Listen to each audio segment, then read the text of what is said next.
Mi alma tiene sed de Dios.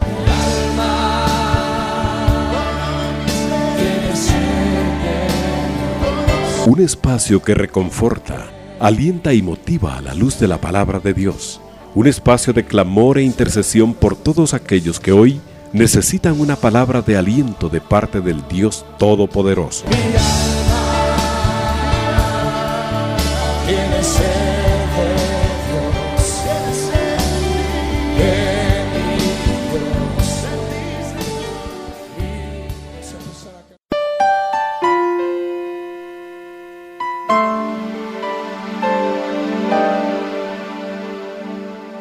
Amados hermanos, muy buenas noches, que Dios les bendiga. Un gusto poder saludarles y darles la más cordial bienvenida a este su programa de Mi Alma Tiene Sed. Como siempre, pues agradecemos el favor de su sintonía y también el que nos han permitido acompañarle a lo largo de esta jornada en todas sus actividades a través de la programación que Radio 760 diseña con el propósito de exaltar y de alabar el nombre de nuestro Señor Jesucristo y de edificar a su pueblo, de edificar a sus hijos, al pueblo por el cual el Señor derramó su sangre en la cruz del Calvario. Así que muy contento de poderles saludar en esta hora de la noche y muy agradecido con el Señor por el privilegio que nos da de compartir con ustedes la palabra del Señor. Quiero invitarle a que tenga su Biblia abierta en el libro de Deuteronomio capítulo 8 versos 1 al 6. Vamos a hablar un poco de lo profético de Dios, ya que nosotros somos ese pueblo que el Señor ha escogido. Tenemos que conocer la profecía, lo que es lo profético, lo que son los profetas, y aprender a discernir la profecía, amado hermano, y saber que nosotros pues tenemos que descartar desde un punto de vista mundano que la profecía sea para hablar sobre el futuro, ¿verdad?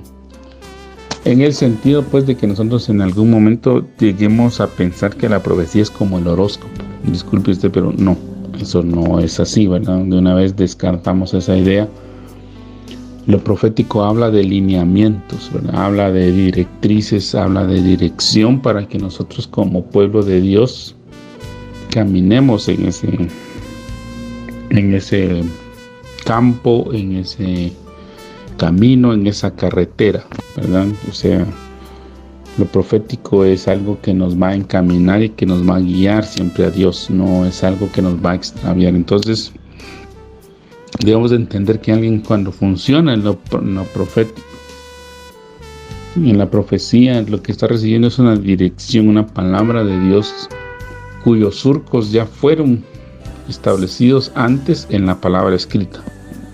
La diferencia de la profecía de ahora, la profecía actual, con la profecía del Antiguo Testamento, hermano, con los profetas del Antiguo Testamento, es que nosotros ahora tenemos ya en nuestras manos la Biblia, es decir, el canon, es decir, los libros que Dios ha oficializado como propios y los cuales tienen un solo mensaje, que es la salvación de Jesucristo, el reino de Dios, la persona del Espíritu Santo y su actuar en la vida del creyente y cómo es que nosotros los creyentes debemos de funcionar. Por lo tanto, la profecía de ahora nosotros la podemos juzgar si está dentro de ese canon. Antes, la profecía llegó a formar parte del canon bíblico. Podemos ver, por ejemplo, unas profecías de Elías que están en el primer libro de los Reyes, las profecías de Eliseo que están en el segundo libro de los Reyes, la profecía de Isaías, que tiene un libro propio, al igual que Jeremías, al igual que Ezequiel, al igual que los profetas menores. Profetas que están identificados por nombre y profetas que no figura su nombre, pero que la profecía está ahí. Vemos también profecías o profetas, funcionando en el tiempo de David, como Natán. Y vemos entonces que Dios se glorifica a través de eso, pero la profecía de aquel entonces llegó a formar parte de los escritos bíblicos, por lo tanto ya tenemos un cauce, hermano. Moisés es considerado un profeta, al igual que Abraham. Desde Génesis ya se nos viene hablando de los profetas, y Dios le dio la categoría de profeta a Abraham. Usted sabe que cuando Abraham bajó a Egipto y tuvo que pasar la prueba que pasó, el Señor le dio la instrucción al faraón y le dijo que le hablara con Abraham, que era profeta, y que él iba a orar por él. O sea, desde entonces se ha tomado esa figura del profeta como un mensajero de Dios, ¿verdad? Entonces nosotros ya pues en el Nuevo Testamento nuestra profecía tiene que estar dentro de esos surcos. Nosotros no nos podemos ir más allá de cualquier profecía que nosotros escuchemos. Tiene que estar dentro de los escritos bíblicos y ajustarse a lo que la palabra de Dios dice, que la palabra de Dios es útil para edificar, para redarguir, para preparar al hombre de Dios. Entonces, hermano, pues sí, muchas veces el Señor envía palabras de consuelo, palabras de aliento, palabras de fortaleza, palabras de edificación, a veces palabras de corrección, pero tienen que estar dentro del surco de la palabra escrita. Así que, habiendo mencionado esto, amado hermano, vamos a hablar un poco de lo profético. Es un tema bastante extenso, amado hermano, esa es la verdad. Yo lo que quiero es solo animarle a que nosotros estemos estudiando esto, que lo profundicemos, porque como le digo, tenemos que separar por lo menos 3 conceptos que son muy grandes. El primero, que es la profecía. Ese es el concepto más grande que tenemos que abarcar y tratar de delimitarlo adecuadamente. El segundo, que es un profeta, ¿verdad? ¿A quién debemos de considerar un profeta? ¿Qué frutos debe de tener este profeta para que nosotros lo podamos dar como verdadero? Y 3, poder aplicar lo profético. Bueno, teniendo claro qué es la profecía, teniendo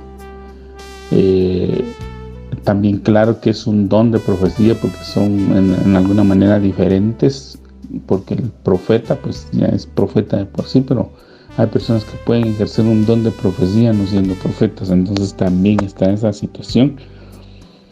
Pero lo que quiero yo decirle, amados hermanos, es que tenemos bastante que estudiar, ¿verdad? Tenemos que esforzarnos en conocer la palabra del Señor. Pero hoy le quiero hablar un poquito de lo profético, y con el fin, amado hermano, de que en esta noche recibamos una palabra de consuelo.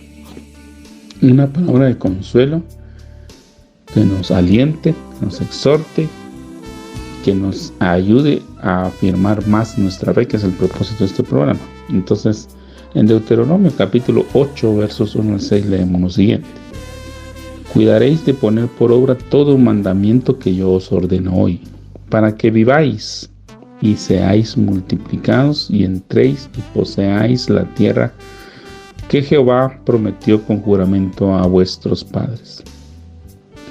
Y te acordarás de todo el camino por donde te ha traído Jehová tu Dios estos 40 años en el desierto, para afligirte, para probarte, para saber lo que había en tu corazón, si habías de guardar o no sus mandamientos.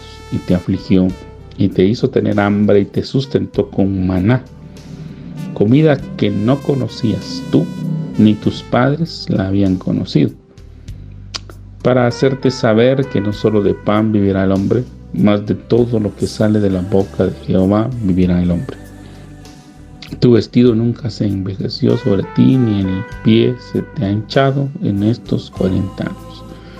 Reconoce asimismo en tu corazón que como castiga el hombre a su hijo, así Jehová tu Dios te castiga. Guardarás pues los mandamientos de Jehová tu Dios, andando en sus caminos y temiéndole. Entonces, amado hermano, empezamos acá precisamente enmarcándole lo que le había comentado un poco en la introducción.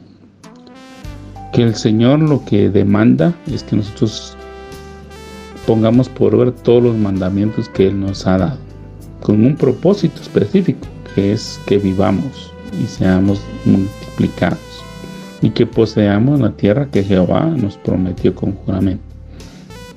También nos manda que recordemos el camino por donde Dios nos ha traído. Usted y yo tenemos una experiencia como hijos de Dios, amado. Una experiencia donde seguramente nos ha tocado pasar por desiertos, nos ha tocado pasar por pruebas, así como lo enumera el Señor acá, donde ha habido hambre, donde ha habido sol, donde ha habido alguna necesidad y donde hemos visto cómo Dios nos sustenta. Pero todo eso nos ha servido, amado hermano, para que nosotros afirmemos nuestro corazón. Hay una circunstancia que nosotros debemos de tener claro, ¿no? ¿Nosotros buscamos al Dios de la bendición o solo buscamos la bendición de Dios? Ese es un tema que todos los humanos afrontamos, amado hermano. Lamentablemente el ser humano es muy interesado y a veces no busca a la persona por lo que es, sino por lo que tiene, ¿verdad? Y Dios, preveyendo esta situación, sabiendo todas las cosas, porque es Dios, muchas veces nos hace pasar por ciertos lugares para que nosotros nos percatemos si estamos buscando a Dios porque verdaderamente amamos a Dios, porque solo queremos las bendiciones de Dios, ¿verdad? Y es esto que lo que el Señor enfatiza aquí, ¿verdad? De que Él anhela un corazón dispuesto para Él, ¿verdad? Un corazón que lo busque y por tanto un corazón que tiene que ser limpiado, purificado, descontaminado, veámoslo desde ese punto de vista.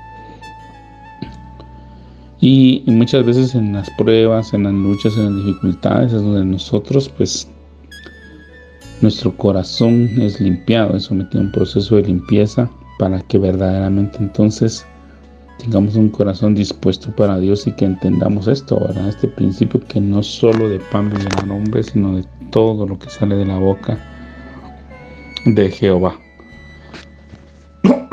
Todo lo que sale de la boca de Dios es lo que nos sostiene, es lo que nos ayuda, es lo que nos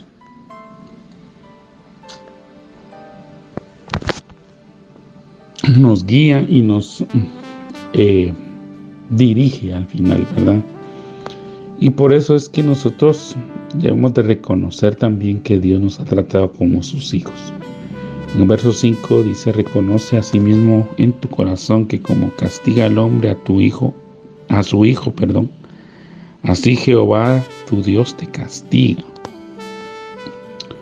Y entonces, amado hermano, como hijos también somos sujetos a la disciplina del Señor. Y eso es lo que nos garantiza, amado hermano, que somos hijos. Que si el Señor nos disciplina es porque somos hijos. Y entonces, amado hermano, vemos acá que en este pasaje introductorio que estamos usando de base, pues el Señor ya nos ha hablado de varias cuestiones. Y no me quiero detener aquí por el hecho de que, pues, acá podríamos fundamentar muchas de las cosas que posiblemente usted esté pasando, hermano. Pero solo quiero decirle que si Dios lo tomó por pueblo a usted y a mí, es porque tiene un propósito con nosotros, ¿verdad? Y vuelvo a enfatizar que nosotros debemos de tener como base los mandamientos de Dios. Entonces, definiendo un poco lo profético, amado hermano, lo profético dice que pertenece a la profecía o al profeta. Entonces, como le comenté, Dios ha considerado, o mejor dicho, Dios le dio el título a Moisés de profeta. Tan así es que en el libro de Deuteronomio, en el pasaje final, dice que no se ha levantado otro profeta como Moisés. Según el criterio del que escribe la última frase del libro de Deuteronomio, pero nosotros sabemos, amado hermano, que un profeta mayor que Moisés se levantó, porque Moisés en Deuteronomio 18, cuando habló de que se iba a levantar otro profeta más grande que él, estaba refiriéndose a nuestro Señor Jesucristo, al Señor, al Salvador, a quien también Moisés fijó su mirada en él y por él soportó todo el oprobio, como dice en el libro de Hebreos capítulo 11. Entonces, lo profético tiene que ver con la profecía o con el profeta. Entonces tenemos que tener conciencia que como pueblo, como hijos de Dios y como discípulos, somos responsables de brillar y manifestar la voluntad de Dios en nuestra vida. Aquí pues en el pasaje inicial vimos parte de la voluntad de Dios, es de tener el cuidado de poner por obra todo mandamiento que Dios nos ha dado. Nosotros, como dice el libro de Santiago, lo leemos ahí también, nosotros no debemos de ser solo oidores de la palabra, no. Nosotros debemos ser hacedores de la palabra, porque es así como la gente recibe una mejor evangelización, si lo quiere ver usted. Y que la gente no nos conozca tanto por lo que hablamos, sino que nos conozca por lo que hacemos. Y si la gente ve que nosotros tenemos actitudes, acciones, o nos comportamos de acuerdo a lo que la palabra de Dios nos demanda, pues obviamente, amado hermano, las personas van a querer conocer al Dios al cual nosotros adoramos y servimos. Entonces, hablando de la voluntad de Dios, siempre ha habido una pregunta: ¿cuál es la voluntad de Dios? Muchos dicen que se haga la voluntad de Dios, pero no definimos nunca qué es la voluntad de Dios. Algunos tendrán un concepto de la voluntad de Dios. La pregunta es, ¿este concepto se aplica a lo que la palabra del Señor nos enseña, a lo que Dios realmente quiere? ¿O es un concepto religioso? ¿Verdad? Porque muchas veces nosotros, al igual que Elí, que fue sumo sacerdote en tiempos de Samuel, o de el rey Ezequías, decimos, que se haga la voluntad de Dios. Dios dijo que haga lo que Él quiera. No, si nosotros pensamos que esa es la voluntad de Dios, también, amado hermano, estamos muy equivocados, ¿verdad? Entonces, la voluntad de Dios, de acuerdo a Romanos capítulo 12, verso 1 y 2, dice que la voluntad de Dios es buena, agradable y perfecta, ¿verdad? Ese es un parámetro que nosotros debemos de tener muy en cuenta. Estúdielo, ¿verdad? Yo no se lo estoy imponiendo, yo le invito a que usted anote los pasajes, de que usted estudie, que usted analice, que usted profundice, porque hoy una de las bendiciones más grandes que tenemos, amados hermanos, que todos y cada uno de nosotros tiene acceso a la palabra de Dios. Todos y cada uno de nosotros hoy podemos ir a una librería y tener una Biblia, tener la palabra del Señor completa en muchas presentaciones, ¿verdad? Grandes, pequeñas, de bolsillo. Tenemos también la posibilidad de tenerla de forma electrónica en nuestro teléfono celular ahora, en la computadora, en la tablet, también por internet. Usted puede buscar sitios bíblicos y gracias a Dios hay sitios que se han preocupado de mantener ahí la palabra de Dios intacta, ¿verdad? Que la han subido con responsabilidad, no quitando ni poniendo, ¿verdad? Sino mandando el texto bíblico. Tenemos también la bendición de tener muchas versiones de la Biblia, traducciones de la Biblia o revisiones de la Biblia, con el objeto de que en cada día nosotros podamos entender el propósito de Dios, ¿verdad? Tenemos que tener muy en claro, amado hermano, tenemos que tener muy en claro que la palabra de Dios, lo que nosotros conocemos como la Biblia, fue escrita en 3 idiomas. 3. el hebreo, el arameo y el griego. Por lo tanto, amado hermano, cada una de las palabras hebreas, griegas o arameas tienen amplitud de significados. No es que usted va a una palabra griega y, por ejemplo, la palabra X solo tiene un significado, ¿no? Cuando usted va a buscar una palabra griega, hebrea o aramea, se va a dar cuenta de que por lo menos hay entre 8,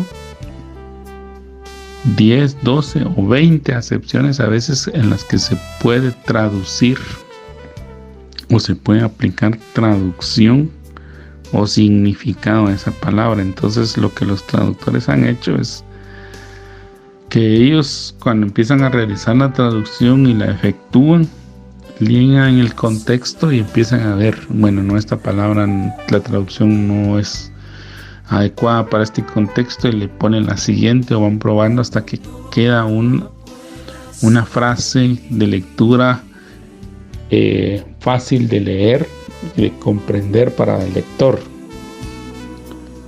Y entonces posteriormente, cuando hacen una revisión, ¿verdad? Que es lo que muchas veces acontece cuando hacen una revisión, hay traductores que ya, de acuerdo a su nivel de experiencia, vienen y le hacen aplicación de otra acepción a la palabra que tradujeron los otros traductores, a manera de irle dando más sentido, o un sentido más claro, o un sentido más profundo. Y entonces es así como a veces una Biblia varía a otra. Hay muchas revisiones que hoy se están dando, que donde están cambiando, por ejemplo, las palabras. Recordemos que nosotros tenemos Biblias que fueron traducidas en español antiguo, ¿verdad? Y el español es un idioma que ha ido evolucionando mucho. Entonces ahora tenemos, por ejemplo, traducciones que ya no ponen vuestra ni vosotros, sino que ponen ustedes, por ejemplo. Ya no ponen viváis, sino para que vivan. Seáis, ya no ponen seáis, sino que ponen sean, ¿verdad? Entonces va quitando los modismos españoles. Ya, por ejemplo, aquí entréis y poseáis, entonces traducen entren y posean, poniéndolo ya en esa modernidad que es el lenguaje que nosotros utilizamos, ¿verdad? Pero esas son las revisiones que se han hecho, ¿verdad? Y el estilo de traducción. Pero lo que yo quiero enfatizarle, amados hermanos, que de acuerdo a la versión, que de acuerdo a los idiomas que originan la Biblia, pues las palabras tienen muchas formas de traducirse.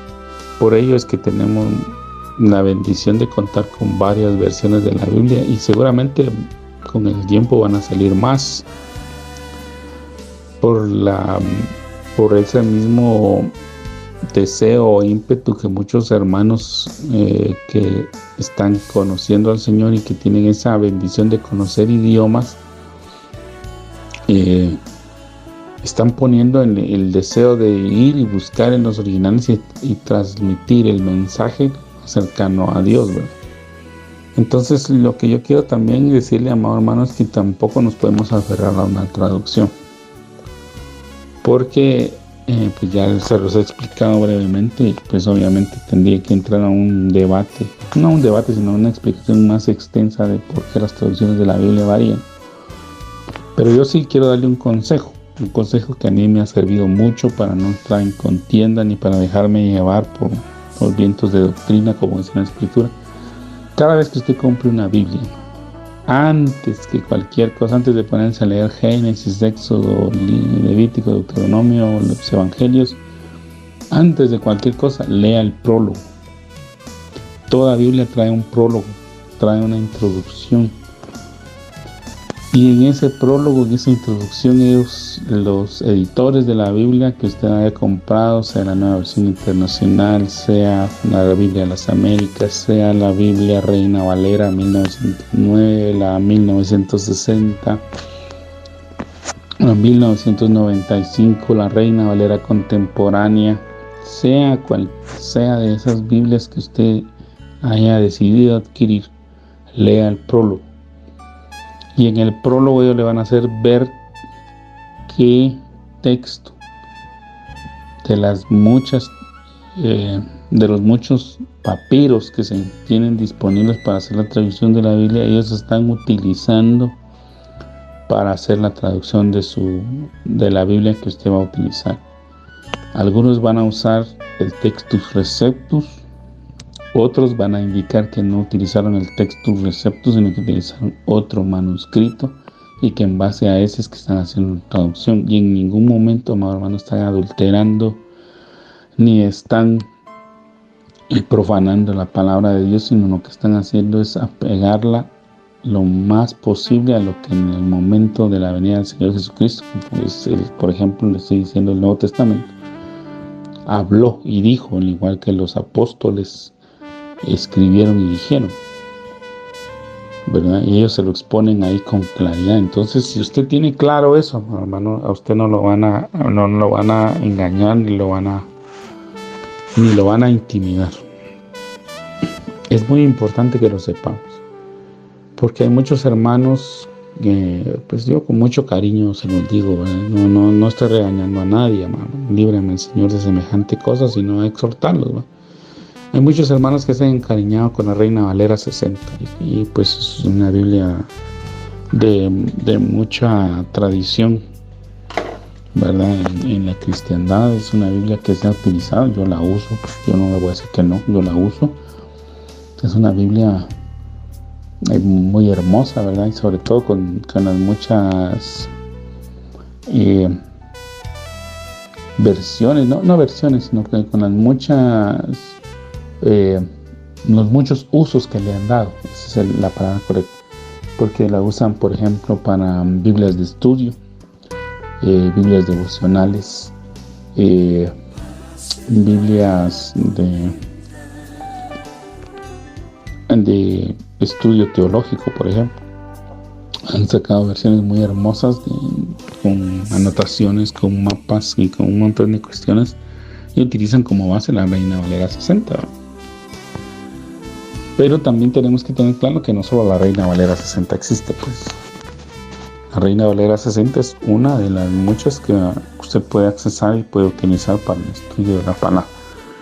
Pero le aconsejo eso, ¿verdad? De que usted, cuando compre una Biblia, la que quiera comprar entre las muchas que hay de letra grande, compacta, de lujo, de estudio, con cuero, con tapadura, antes de cualquier cosa, lea el prólogo.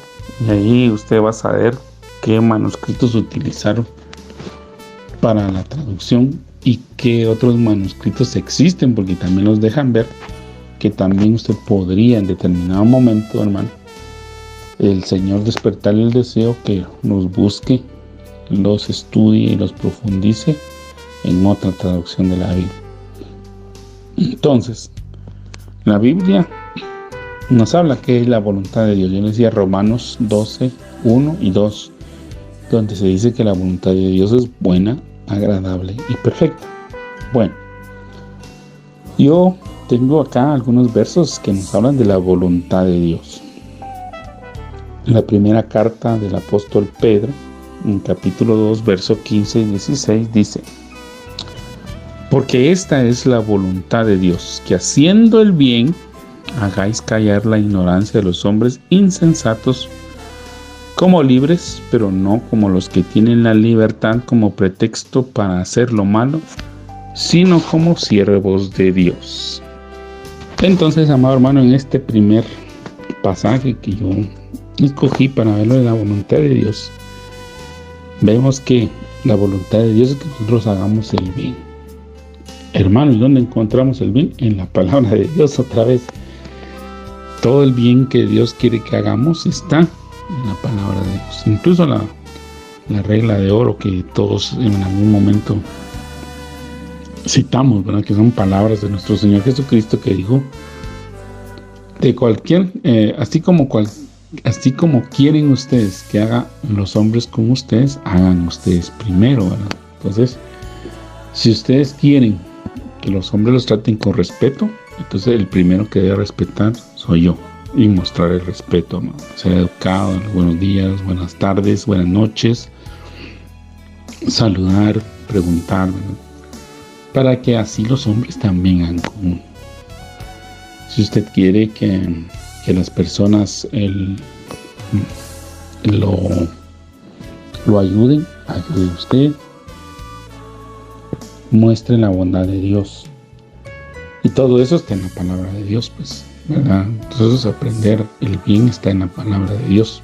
Por eso es que nosotros, amado hermano, debemos de ser un pueblo que se esfuerce en leer la Biblia, pero más que en leer, en aprenderla, y leerla, aprenderla, estudiarla, pero también vivirla, ponerla en práctica. Otra vez lo que leíamos en Deuteronomio. Para que así dice que haciendo el bien hagáis callar la ignorancia de hombres insensatos, ¿verdad? De muchos hombres que acusan, que señalan, que critican el cristianismo. Tristemente, amado hermano, nosotros hemos visto, ya con experiencia y con conocimiento de causa, se lo digo, que hay mucha gente que no se le puede hablar de Cristo, o a veces lo escuchan a uno, pero cuando ya han escuchado el mensaje le dicen: mire, yo ya tuve empleados cristianos, porque muchas veces nos toca hablar con empresarios, ¿verdad? Con dueños de empresas, con dirigentes, con gerentes, y nos dicen: nosotros ya hemos tenido empleados cristianos, que dicen ser cristianos, que van a la iglesia, que incluso hasta en su expediente carta del pastor o de alguien de la iglesia que los recomendó, pero fíjense que venían tarde, nos robaron, maleducados, irresponsables, y nos dan un listado de cosas, amado hermano, que verdaderamente nos avergüenzan. Nos avergüenzan porque nosotros nos damos cuenta que tal vez las personas solo se ponen el título de cristiano por conveniencia, o porque tal vez no entienden qué es ser un cristiano, o tal vez ya llegó o ha sido muy claro, mejor dicho, la manifestación de un evangelio light. ¿Qué quiero decir con esto? Que el evangelio, amado hermano, el evangelio per se, el evangelio tal y como es, demanda compromiso. ¿En qué me baso? Pues que usted puede ver que cuando el Señor llamó a sus apóstoles, a los discípulos que tuvo cerca, y que después les puso apóstoles como Pedro, Andrés, el hermano de Pedro, Juan, Jacobo, que también eran hermanos, Mateo, Bartolomé, y todos los que están en la lista, incluyendo a Judas Iscariote. A todos les demandó un compromiso que incluso Pedro se lo hace ver un día al Señor: Señor, ¿y qué nos vas a dar a nosotros que lo hemos dejado todo? Porque los discípulos dejaron todo, dejaron su casa, dejaron a su esposa, dejaron a sus hijos por ir al Señor, por seguir al Señor. Porque estaban en una etapa de aprendizaje. Y muchos de la iglesia del principio sufrieron mucho, hermano. Sufrieron persecución, sufrieron vejámenes, discriminación, pero permanecieron fieles. Entonces, el hacer el bien demanda compromiso, demanda conocer qué es el bien, y demanda cumplirlo, ¿verdad? Yo creo que uno de los pasajes más claros, amado hermano, que nos habla acerca de esto está en el Salmo 15. Si usted me acompaña, ahorita viene a mi memoria este salmo, no lo había anotado acá, pero vamos al Salmo 15. El Salmo 15 nos habla pues precisamente de una de las actitudes del creyente, ¿verdad? David manifiesta su deseo, y que nos lo deja aquí por escrito para que también nosotros, hermano, profesemos. Dice aquí: Jehová, ¿quién habitará en tu tabernáculo? Esa es la pregunta con la que empieza el salmista. Ahora sabemos que nosotros podemos habitar en el tabernáculo de Dios por la sangre de Cristo, pero luego nos deja ver algunas cosas. Dice: ¿quién morará en tu monte santo? Y empieza el detalle, miren, ¿no? el que anda en integridad y hace justicia y habla verdad en su corazón. Esa debería ser la actitud que nosotros como creyentes tengamos, andar en integridad, ser íntegros en todo lo que somos, en lo que hacemos, en que hagamos justicia, la justicia de Dios, pues obviamente, y que hablemos verdad en el corazón, porque nosotros sabemos que la mentira es pecado. Luego dice: el que no calumnia con su lengua, ni hace mal a su prójimo, ni admite reproche alguno contra su vecino. Esa es parte del carácter del creyente. Pero yo aquí lo estoy viendo resumido, porque como digo, si nos vamos a un estudio bíblico, pues obviamente la vida de Abraham, la vida de Job, la vida de Isaac, tendremos que citarlos, ¿verdad? Pero aquí el Señor le inspira un salmo a David, que lo escribe, que nos deja a nosotros acá, que resume esto. Dice: aquel a cuyos ojos el vil es menospreciado, pero honra a los que temen a Jehová. El que aún, mire cómo dice aquí, el que aún jurando en daño suyo, no por eso cambia. El que sabe que aún cuando está prometiendo algo va a salir perjudicado, pero jura, porque sabe que no tiene que cumplir. Y dice: ¿quién su dinero no dio a usura, ni contra el inocente admitió cohecho? Es decir, el que no prestó su dinero con exagerados intereses, con el propósito de quitarle sus propiedades a las personas, o hacerse dueño de algo sin pagar el precio correcto, sino decir: bueno, con los intereses que me debes, la casa, el carro y toda la finca esta que me pusiste en garantía, ahora es mía. Ni que aceptó soborno para acusar a un inocente. El que hace estas cosas no resbalará jamás. Entonces, amado hermano, vemos acá que la actitud del cristiano, o el comportamiento del cristiano, la vida del creyente, debe de ser de compromiso. Un compromiso, amado hermano, que nos va a llevar a exaltar a Dios, a adorar a Dios, y que la gente va a ver que nosotros adoramos y honramos a Dios. Y obviamente eso va a tener críticas. No va a faltar alguno que diga: ay, no, es que ese tan baboso que es, mire cómo actúa. Pero esa es la forma de pensar del mundo. Y a nosotros no nos tendría que importar la forma de pensar del mundo, sino que nos debería importar qué es lo que Dios piensa de nosotros, qué es lo que Dios ve en nosotros, qué es lo que Dios verdaderamente está percibiendo en nosotros. Que en nosotros hay un compromiso para agradarle, un deseo de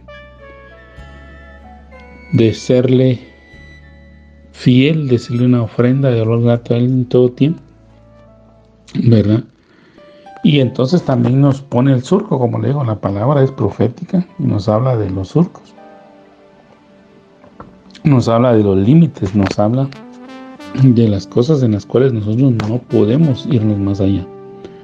Que a pesar de que posiblemente estemos en alguna situación de esclavitud, como lo menciona este verso, nosotros estemos libres, porque nosotros sabemos que el Señor ha traído libertad a nuestras vidas. La libertad de la esclavitud y el pecado. Y entonces dice: pero a pesar de que somos libres, nosotros no tenemos que tomar esa libertad como pretexto, dice. Pero no como los que tienen la libertad como pretexto para hacer lo malo. Tampoco la Biblia nos está llevando o nos está animando a que vivamos en un libertinaje, amado. No. Que sepamos que somos libres, porque somos respetuosos de los límites que existen en la palabra de Dios, en primer lugar, y de los límites que existen en la ley del mundo en el que nosotros vivimos. Ese es el parámetro. Un ejemplo: Daniel. Daniel es ese ejemplo. Daniel fue llevado como prisionero, como cautivo a Babilonia. Estuvo allá en Babilonia, tuvo que aprender el idioma de allá, tuvo que desarrollarse allá, pero él siguió honrando y respetando a Dios. Entonces, como le digo, estos estudios, amado hermano, requerirían que nosotros agarráramos todos esos libros y profundizáramos para llegar ahí. Luego, en la primera carta de Pablo a los Tesalonicenses, capítulo 5, versos 16 al 18, el Señor nos deja este escrito que dice: estad siempre gozosos, orad sin cesar, dad gracias en todo, porque esta es la voluntad de Dios para con vosotros en Cristo Jesús. Amén. Entonces, amado hermano, hace tiempo una amada hermana que ya está en la presencia del Señor me dio la oportunidad de poder participar con ellos en la reunión del grupo Amiga, y el tema que me dio para enseñar fue: dad gracias a Dios en todo. O dad gracias a Dios, o la gratitud del creyente en el proceso, y tenía como uno de los textos que estaban ahí y es un texto, amado hermano, que nosotros debemos de estudiar, ¿verdad? Que debemos de profundizar, porque mucha gente, a veces cuando nosotros les enseñamos, mencionamos los versos, nosotros debemos de ser muy prudentes o haber estudiado bastante, haberlo reforzado bien, porque, por ejemplo, usted no le va a decir a Dios, no le va a decir a una persona que la acaban de atropellar, por ejemplo, que le dé gracias a Dios porque la atropelló. Peor aún, que le demos gracias a Dios porque la persona fue atropellada y murió, ¿no? Esas son las cosas que yo le digo que debemos de ser muy prudentes. Entonces, cuando estudiamos este texto, amado hermano, obviamente lo que el Señor está demandando es que todo aquello que está dentro de la voluntad de Dios, todo aquello bueno que Dios nos ha permitido vivir, es en ello en que le debemos de dar gracias,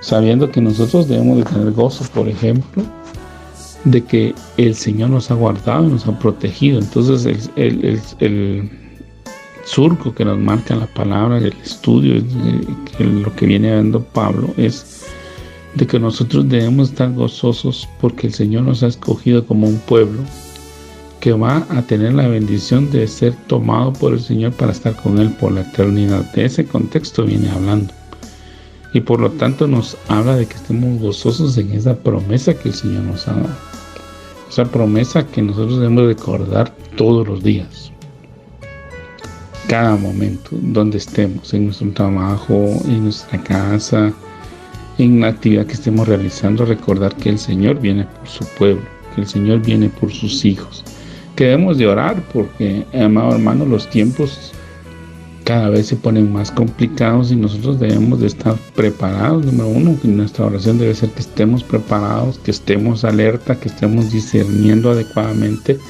que no nos vayamos a acomodar, que no nos vayamos a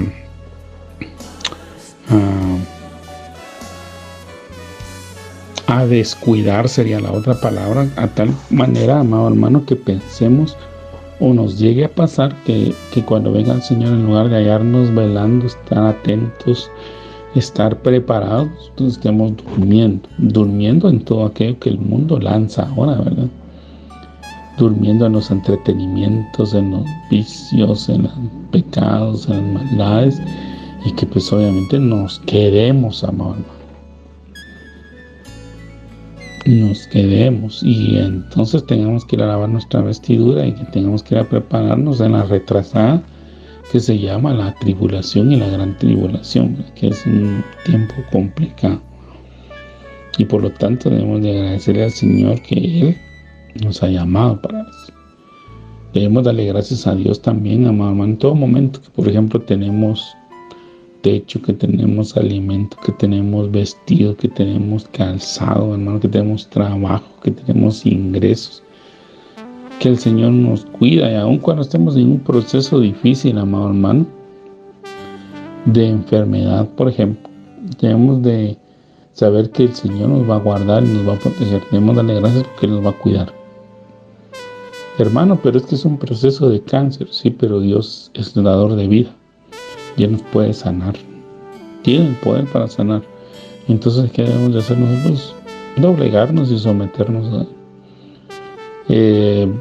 tal vez hay que pasar un proceso de quimioterapia, un proceso a veces de esos complicados, hermano, pues Dios sabrá por qué tenemos que pasar por ahí.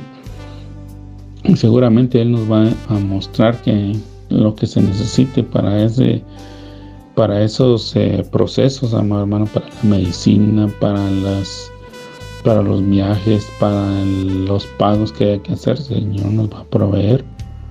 Él se va a glorificar, Él no nos va a dejar, ¿verdad? Él, de alguna manera, Dios siempre manifiesta su bondad constantemente. Lo que nosotros debemos de hacer es creer y confiar en Él.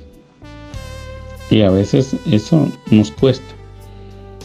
A nosotros nos cuesta. Y nosotros, amado hermano, tal vez como le mencionaba en este mismo espacio, a veces nosotros buscamos más la bendición de Dios que al Dios de las bendiciones, y es una gran diferencia. Nosotros debemos de aprender a amar a Dios, ¿verdad? Así como en el pasaje que yo le leí, el Señor le dice a su pueblo: mira, yo te he traído en estos 40 años en el desierto para afligirte, para probarte, para saber qué hay en tu corazón, si habías de guardar o no tus mandamientos, y te afligió y te hizo tener hambre y te sustentó. Mira el proceso que Dios está explicando, que Él realiza, pues muchas veces lo tiene que hacer en nosotros.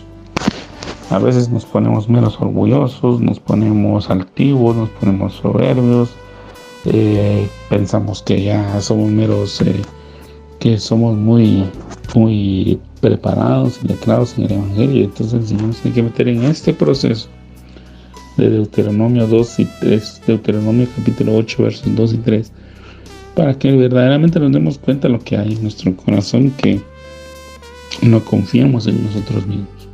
El apóstol Pablo fue uno de ellos, amado. Cuando usted lee el primer capítulo de la segunda carta a los Corintios, los primeros 2 capítulos, usted se da cuenta de cómo Pablo deja ver que él estuvo en muchos peligros y los narra con detalle. Los azotes, las varas, que naufragó, y él dice: todo esto que he pasado me ha servido para que no aprendiera a no confiar en mí mismo, sino en Dios, quien es quien nos sostiene. Y mire la convicción que Pablo tenía. Pablo sabía que a veces le tocaba pasar por circunstancias que él no comprendiera. Sabía que Dios tenía un propósito para su vida.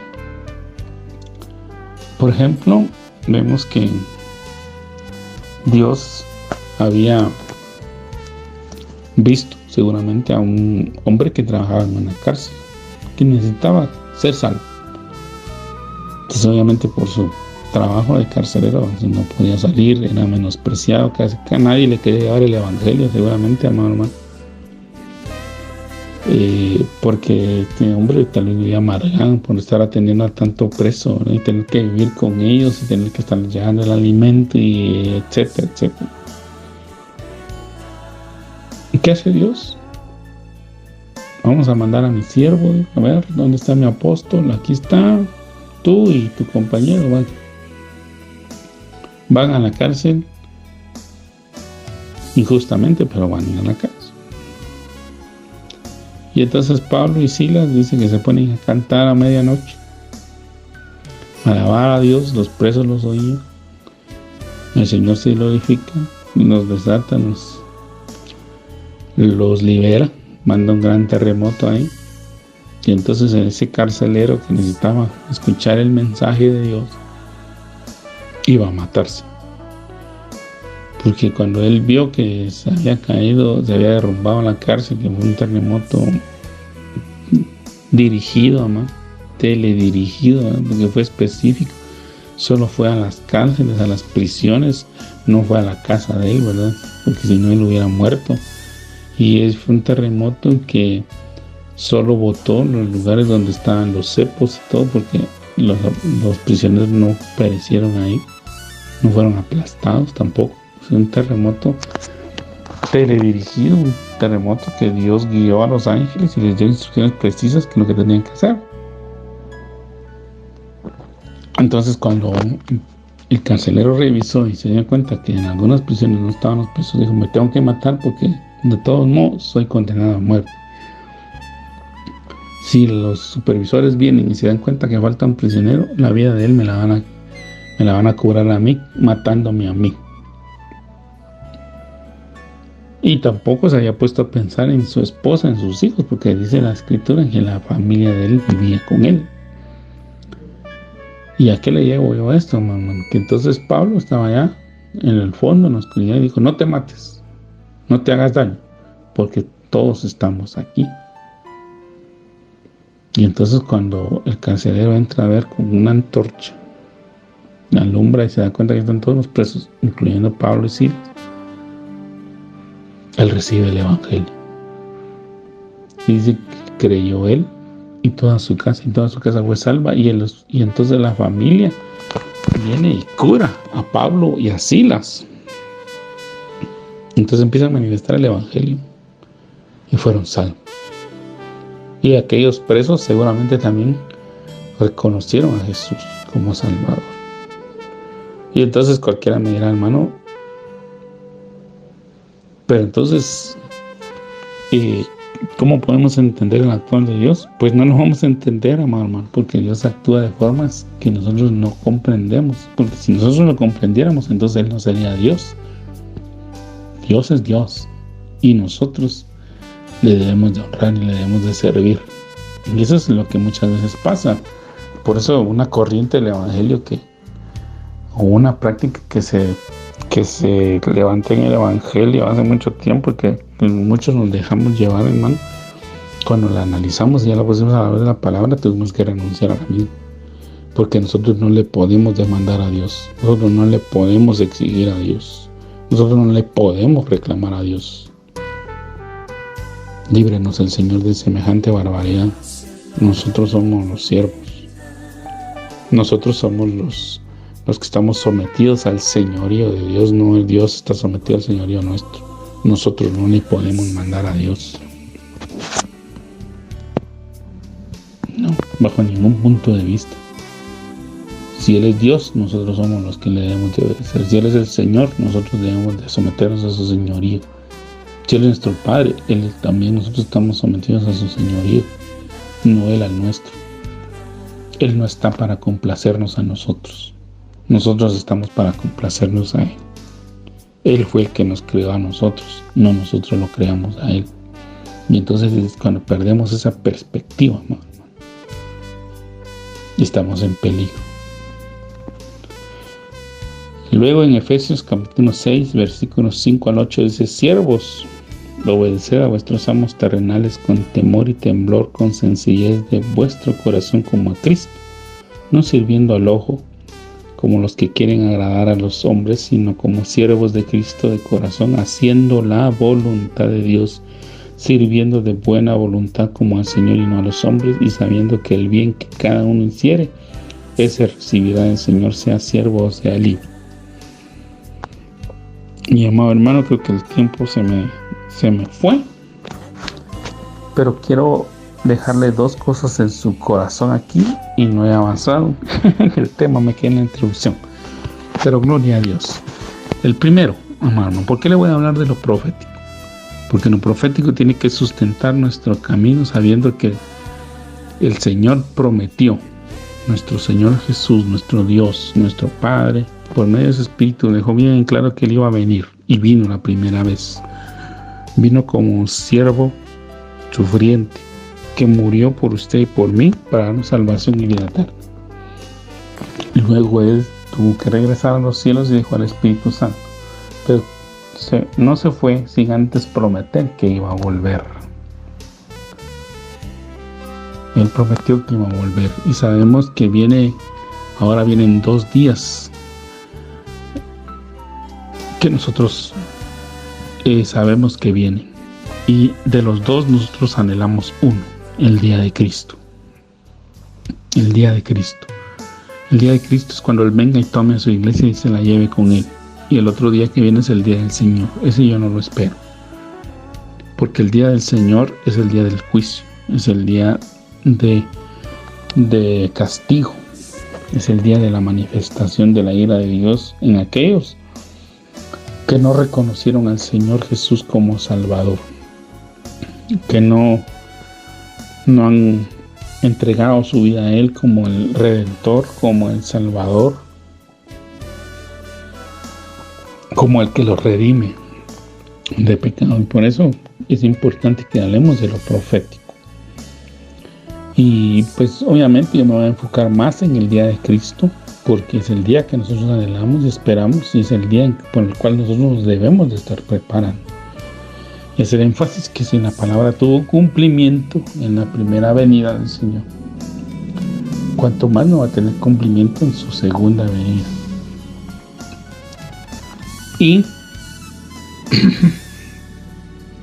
guiarle, amado hermano, que para la palabra profética que nosotros tenemos por escrita, como en este caso que hemos estado analizando, nosotros debemos de comportarnos. En Efesios 6:5, pues verdaderamente hay dos aplicaciones. Una es cuando nosotros estamos del lado del empleado, veámoslo de esa manera, porque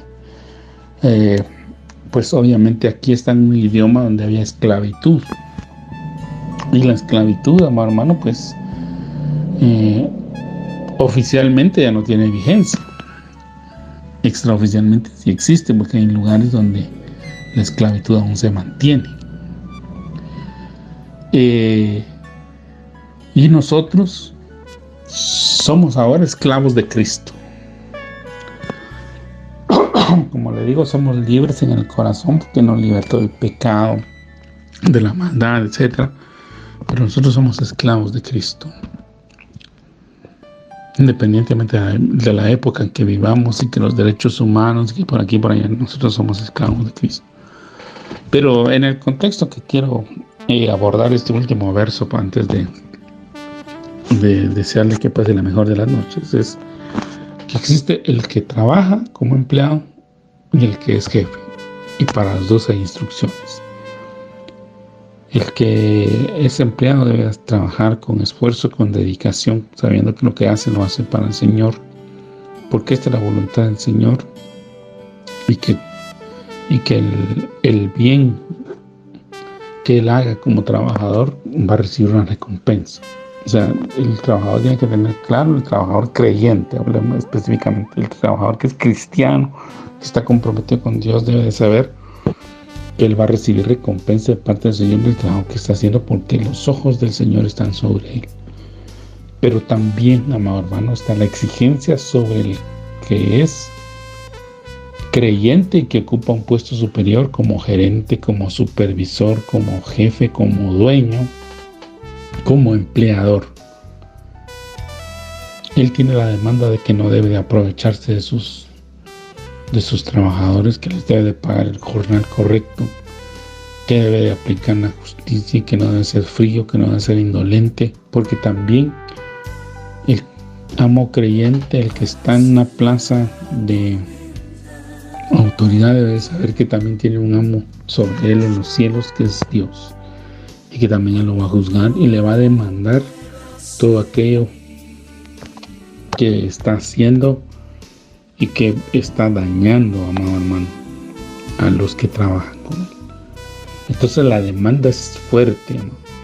Nosotros no debemos de saber que, por ejemplo, en el caso de los jefes, sí tenemos el derecho de exigir que se haga un buen trabajo, de supervisar, de corregir aquello que se está haciendo mal, pero sin entrar en el abuso, sin entrar en el menosprecio, sin entrar en la humillación de los trabajadores, sino hacerlo todo con temor y temblor y con la disciplina del Señor, sobre todo mostrando el amor del Señor, porque el Señor nos corrige a todos, hermano, y el Señor lo hace con amor en primer lugar, pero si nosotros pues obviamente persistimos en una conducta que no le es agradable, que no lo está glorificando, pues obviamente el Señor va a aplicar un correctivo un poco más fuerte que el que ya nos ha venido aplicando con anterioridad. Así que, amado hermano, la exhortación es de que cuando nosotros hagamos la voluntad de Dios, lo hagamos sabiendo que es para el Señor que lo estamos haciendo y que los ojos del Señor están sobre nosotros. Entonces, ya habiéndole dicho, hermano, el propósito de lo que vamos a estar hablando y de lo que quiero enmarcarle en este día, pues le deseo con todo mi corazón que Dios lo bendiga. Le agradezco el favor de su atención. Si el Señor lo permite, pues en otra ocasión volveremos a compartir la palabra del Señor. Y pues el deseo de mi corazón es que el Señor le bendiga, le guarde, le prospere, le provea todo cuanto necesita. Si usted está enfermo, que sea sano. Si usted está pasando por escasez, que venga la provisión. Si usted necesita un trabajo, que el Señor se lo conceda. Que el Señor se glorifique en su vida. Pero en esta noche le animo a que juntos sigamos buscando al Señor en su palabra, en la oración, en el ayuno, en el ruego y en la súplica, y seguramente Dios se ha de manifestar en nuestra vida. Que Dios le bendiga, que pase una buena noche, y si el Señor lo permite, nos escuchamos en una próxima oportunidad.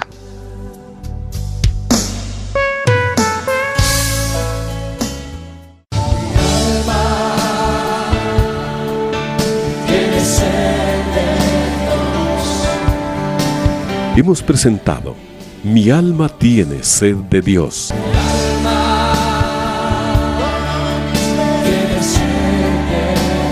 Te invitamos a escuchar nuestra próxima audición, cuando nuevamente estaremos delante del Señor exclamando: